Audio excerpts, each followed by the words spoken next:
경제를 잘 알지 못하는 사람을 위한 당장 내 돈이 되는 정보, 머니클래스. 오늘의 키워드 먼저 보시죠. 집 살 때 받는 대출, 이것 꼭 따져봐라. 보통 내 집 마련할 때 은행에서 주택담보대출, 흔히 주담대라고 줄여서 말하게 되죠. 요거 받게 되는데 하지만 대출 기간, 금리, 상환 방식에 따라서 내야 할 이자가 천차만별이다 보니까 고려해야 할 게 한두 가지가 아닙니다. 또 최근에 50년 만기 주택담보대출에 나이 제한이 생겼다거나 아예 판매가 중단된다 이런 소식까지 들리면서 주담대 받아서 내 집 사려는 사람들의 고민이 커지고 있는데요. 이 주담대 받을 때 꼭 따져봐야 할 것들 전문가와 함께 짚어보겠습니다.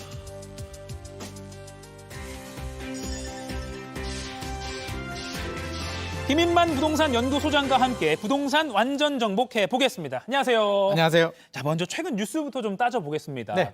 50년 만기 주택담보대출, 요게 지난달 초에 출시돼서 좀 따끈따끈했는데 네. 최근에 정부가 이거 나이 제한을 두겠다, 뭐 만 34세 미만만 이하만 받을 수 있게 하겠다라고 좀 또 제안을 했어요. 네네. 그 제안을 하고 지금 굉장히 논란이 되고 있는데요. 예. 왜 34세 제한이냐라는 여러 가지 논란이 나오는데 네. 일단 정부 입장에서 생각을 좀 해봐야 될 것 같습니다. 처음 의도는 굉장히 좋았습니다. 대출 원리금 상환 부담도 좀 줄이고 네. 한도도 좀 늘리는 그런 효과가 있기 때문에 올 초에 집값이 많이 떨어졌기 때문에 이제 이런 대출 상품이 나왔는데요. 네. 막상 출시를 하고 보니까 인기가 너무 좋습니다. 아, 50년 만기 요게요? 50년 만기 상품이 인기가 너무 좋은데요. 예. 그래프 한번 보시죠. 자, 7월 말에 8,657억 원이었습니다. 네. 50년 만기 대출을 받은 총액이요. 8월 12일 1조 7,995억 원. 네. 단기간에 거의 한 2조 가까이 늘어났고요. 8월 24일 기준에서는 2조 8,867억 원. 정부 입장에서는, 기획재정부 입장에서는 가계부채를 관리해야 되는 의무가 있거든요. 네. 단기간에 요즘 부동산 시장 분위기도 다시 살아난다. 이런 분위기에 대출까지 이렇게 늘어나니까 야, 이대로 방치해서는 안 되겠다. 50년 만기 상품이 문제가 아니냐라고 해서 없애지는 못하겠고 한도를 줄여야 되는데 할 수 있는 방법이 청년들한테는 혜택을 좀 줘야 되니까 네. 34세 나이 제한을 이야기했다가 지금 논란이 되고 있습니다. 아, 그러니까 이게 가계 빚의 어떤 주범이 요거 아니냐라고 해서 나이 제한을 둔 거다. 이게 정부의 논리네요. 네네, 근데 맞습니다. 50년 만기면 사실 그만큼 갚아야 될 기간도 많고 네. 그 이자 총액을 따져보면 굉장히 좀 부담이 될 것 같은데 네네.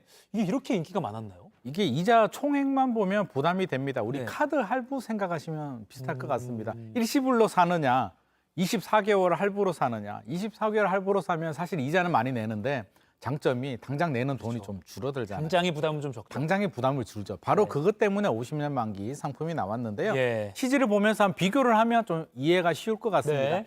자, 5억 원을 빌린다고 우리가 생각을 해보죠. 대출금리 4.4%로 했을 때 네. 40년 만기와 50년 만기로 좀 나눠서 보겠습니다. 이자 총량은요. 40년 동안 갖게 된다면 5억 6,357만 원. 굉장히 많죠? 예. 자, 50년으로 하면 7억입니다. 7억 3,769만 원. 예. 대출 총량은 40년보다 50년이 2억 원 정도를 이자를 더 내야 됨에도 불구하고 네. 왜 이게 사람들한테 폭발적인 인기를 얻었냐면요. 네. 매달 갚을 돈, 우리가 원리금이라고 하는데 원금과 이자를 내는 돈이요.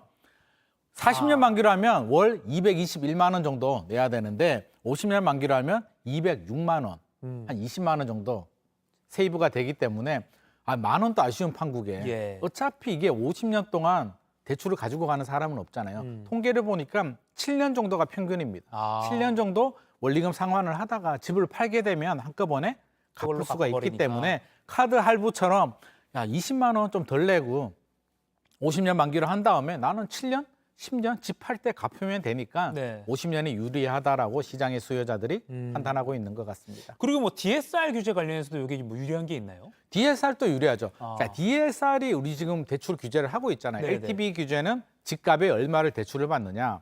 DSR 규제는 내 소득, 연소득 대비 원금과 이자의 상환 금액을 40%를 넘지 못하게 하고 있습니다. 네. 그러니까 돈 많이 버는 사람들은 능력이 좋으니까 대출을 더 받게 해주고요. 자금력이 부족하신 분들은 내가 상환할 수 있는 능력의 연소득의 40%만 대출을 받게 해주는데 네. 50년 만기를 하면 우리 앞서서 보셨듯이 원리금 상환액이 줄어들잖아요. 예.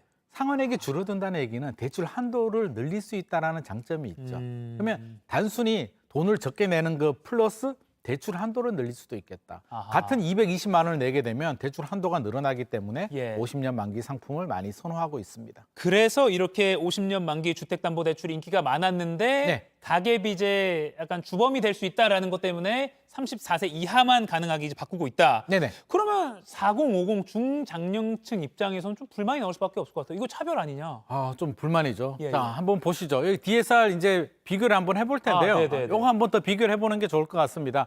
자, 예를 들어서요. 친구한테 한 300만 원 빌렸다고 생각을 해보죠. 예. 왜 유리한지 보면. 자, 3개월 빌리면 한 달에 100만 원씩 3번을 내야 되잖아요. 네. 5개월을 빌리면 50만 원씩 6개월이죠. 6개월, 네네. 50만 원씩 내야 되니까 같은 300만 원이라도 이렇게 부담이 줄어들게 되고요. 이 줄어든 부담만큼 대출 총 한도가 늘어날 수 있는 겁니다. 그래서 네. 유리해서 많은 분들이 들어왔는데 너무 많이 신청을 하니까 정부 입장에서는 나이 제한을 건 거죠. 네, 네. 그러니까 제 주변에도 34세 나이 제한이라고 하니까 제 주변에서 이런 말씀을 많이 하십니다. 아, 내 나이가 어때서? 아, 나이 먹는 것도 서럽고 내가 집도 없어가지고 이제 내 집 마련하려고 하는데 왜 34세만 하느냐 아. 라고 해서 좀 논란이 되는데요. 네, 이 네. 논란을 자초한 건 아무래도 정부인 것 같습니다. 아하.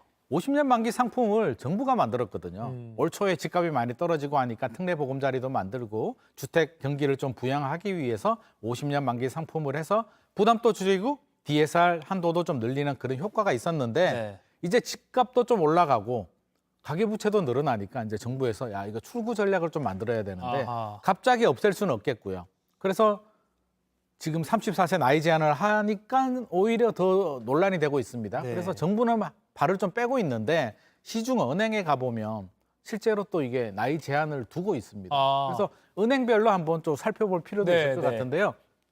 은행별 시지를 보면 50년 만기 담보대출 나이 제한을 실제로 정부에서는 뭐 하지 않는다라고 이야기를 하고 있는데 예. 막상 은행에 가보면은요. 신한은행, 수협, 카카오뱅크는 만 34세 은행 자체적으로 하고 있고요. 네. 자, 광주은행 같은 경우는 만 50세. 그리고 농협하고 BNK, 부산, 경남은행은 판매에 중지되었습니다. 아, 아예. 예, 그러니까 은행별로 이렇게 차이가 있으니까 자, 수요자 입장에서는 아, 큰일 났네. 내가 이왕 대출 받을 거 차라리 빨리 가서 받아야 되지 않냐라는 마음이 들면서 최근에 갑자기 대출 한도가 총량이 더 늘어나고 있는 상황입니다. 아, 그렇군요. 자, 그러면 이 주담대 받을 때 고려해야 될 거를 좀 하나씩 따져보겠습니다. 사실 이런 거 청년층일 때부터 네. 금융교육 같은 걸 잘 받아서 아, 주택담보대출 이런 거고 이렇게 해야 된다, 뭐 전략을 잘 써야 된다 이런 거 교육을 좀 받으면 좋겠는데 저조차도 받지 못하고 이렇게 사회에 나왔는데 오늘 네. 좀 정리해 볼게요. 네네. 자, 일단 상환 방식에 따라서 주담대 갚는 돈의 차이가 있잖아요. 그 상환 네. 방식 어떤 것들이 있습니까? 상환 방식은 세 가지가 있습니다. 세 가지. 만기 일시 상환이 있고요. 예. 원리금 균등 상환이 있고요. 원금 균등 상환이 있는데 말이 네. 좀 어렵죠? 네, 네. 자, 만기부터 한번 보면은요. 우리 예전에 많이 하던 방식입니다. 이자만 내고 원금은 하나도 안 갚는 거예요. 네. 그러니까 이자만 월 150만 원씩 3억 6천만 원을 빌린다고 우리가 가정을 해보면은요. 150만 원씩 이자만 내다가 내가 집을 팔 때 3억 6천만 원 원금을 한꺼번에 다 갚는 그런 방식인데 예. 수요자 입장에서는 계약자 입장에서는 뭐 이자만 내면 되니까 부담이 좀 적죠. 당장은 적죠. 좋죠. 네. 근데 정부 입장에서는 이게 투기에 악용될 소지가 있고요. 가계부채 증가의 원인이 되기 때문에 지금은 거의 금지하다시피 하고 있고요. 아하. 지금은 원금과 원리금 균등 상환 방식을 도입을 하고 있습니다. 네. 자, 그래프를 보시면 보이시죠? 원리금 균등 상환은요. 예. 원리금이란 게 원금과 이자의 이자. 합한 말입니다. 원금과 이자를 균등 똑같은 금액으로 갚는 겁니다. 150만 원. 그러니까 매달 금리가 변하지 않으면 이번 달에도 150만 원, 10년 후에도 150만 원을 갚는 거죠. 예. 근데 그 150만 원 안에는 원금과 이자가 들어가 있고요. 처음에는 이자를 좀 많이 내겠죠. 원금은 좀 적게 갚다가 원금을 조금씩 갚아 나가면 원금이 줄어드니까 이자가 줄어들잖아요. 그러면 이자가 줄어드는 만큼 원금을 늘려서 총량은 150만 원이지만 30년 동안 이렇게 이자와 원금을 동시에 균등하게 갚는 방식이 원리금 균등 방식이고요. 원금 균등 방식은요. 원금 균등 또 있어요. 네네. 원금은 원금만 균등한 거예요. 어허. 원금은 일정하게 예. 지금 예를 들어서 원금 100만 원 갚으면 10년 후에도 100만 원 갚는 건데 이자가 변하겠죠. 그러면 처음에는 원금에 이자까지 붙으니까 부담이 많이 좀 내겠다. 큽니다. 많이 예. 내다가 시간이 지나면 줄어드는 방식입니다. 그래서 이런 차이가 있다는 점을 우리가 좀 인지를 해야 될 것 같습니다. 그러니까 요거 세 개를 좀 이렇게 한 중학생 때부터 이런 걸 좀 알려줘야 되지 않나? 저는 개인적으로 이런 생각이 들어요. 맞습니다. 이런 금융 교육이 좀 돼 있어야 되지 않나? 네. 아, 그리고 첫 번째 말씀해주신 그 만기 일시는 투기 악용될 가능성이 있어서 요새는 찾아보기 어렵다. 요즘은 은행에서 안 해줍니다. 안 해주고 원리금과 원등, 균등 방식 두 가지 방식을 선택할 수가 있는데요. 예, 예. 자, 우리는 이걸 선택을 해야겠죠. 뭐가 두 개 중에 유리한가요? 뭐가 유리하냐라고 선택을 해보면 네. 이자 총량 있잖아요. 네, 네. 30년 동안 갚아야 될 이자를 따져본다면 예. 순서대로입니다. 원금, 균등 방식이 가장 적게 내고요. 원리금이 그다음 만기가 이자를 가장 많이 냅니다. 그러면 내가 전문직이다. 상환 능력이 있다. 네. 라고 하시는 분들은 사실 원금 균등 방식을 하시는 게 유리합니다. 매달 좀 자금력이 되면. 그렇죠. 자금력이 되면 이자를 적게 내고 돈을 갚는 게 당연히 유리하죠. 예. 원금 당연히 갚아야 될 돈입니다. 하지만 자금력이 부족하신 분들이라면 만기는 어차피 안 되니까요. 원금보다는 원리금 균등 방식을 하는 게 월 상환 금액을 좀 낮출 수가 있으니까 아무래도 부담을 좀 줄일 수 있을 것 같습니다. 네. 그리고 이제 대출 이자의 결정적이 또 금리잖아요, 당연히. 네네, 근데 뭐 맞습니다. 변동금리, 고정금리 항상 요거 은행이 사인하기 전에 정말 고민이에요. 아, 고민입니다. 변동, 고정. 네. 약간 우문일 수도 있긴 있는데 네. 뭐가 더 유리할까요? 이게 은행 담당자한테 물어봐도 이야기가 다 다릅니다. 예, 예. 이게 뭐 전문가한테 물어봐도 이야기가 다 다른데요. 우리가 고정금리라고 한다면 금리가 고정되는 겁니다. 딱 고정되기 때문에 은행 입장에서 보면 작년에 금리 많이 올랐잖아요. 3년 전에 고정금리를 대출해줬는데 금리가 올라도 금리를 올리지 못하는 거죠. 예. 은행 입장에서는 굉장히 부담스럽기 때문에 변동금리보다 0.5%포인트 정도 살짝 금리를 높게 책정을 합니다. 고정금리는. 그렇죠. 그래서 우리는 그거를 감안을 해야 되는데 네네. 이렇게 보시면 될 것 같습니다. 금리 상승기일 때, 금리가 올라갈 때, 내려갈 때를 경우를 두고 이제 판단을 해야 되는데요. 네. 금리가 올라갈 때는 고정금리가 유리합니다. 왜? 고정을 딱 해놓으면 금리가 올라가도 내 금리는 올라가지 않기 때문에 그렇죠. 고정금리가 유리하고요. 금리가 내려갈 때는 변동금리가 유리합니다. 왜? 고정금리 했는데 금리 내려가도 내 금리 안 떨어지면 안 되기 때문에 두 개가 유리하죠.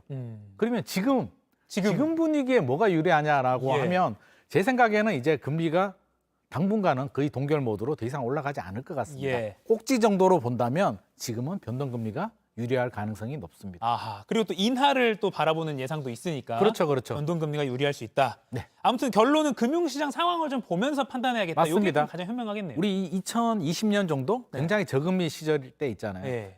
굉장히 저금리인데 우리 생각해봐도 야 이렇게 저금리가 계속 갈 수 있을까? 올라갈 일만 남았잖아요. 그럴 때는 고정금리 받는 게 유리합니다. 알겠습니다. 자, 마무리하기 전에 오늘도 두 분 뽑아서 영화 예매권 2매씩 드리는 퀴즈 준비했습니다. 자, 문제 나갑니다. 내가 소유하고 있는 집을 담보로 은행에서 돈을 빌려주는 대출을 뜻합니다. 최근에 50년 만기 상품까지 나온 이 대출은 무엇일까요? 1번 비상금 대출, 2번 전세자금 대출, 3번 주택담보대출. 자, 지금 상업노 클래스 실시간으로 방송되고 있는 JTBC 뉴스 유튜브에 접속하셔서 실시간 댓글창에 정답 올려주시면 됩니다. 지금까지 머니클래스 김인만 부동산 연구소장과 함께 이야기 나눠봤습니다. 고맙습니다.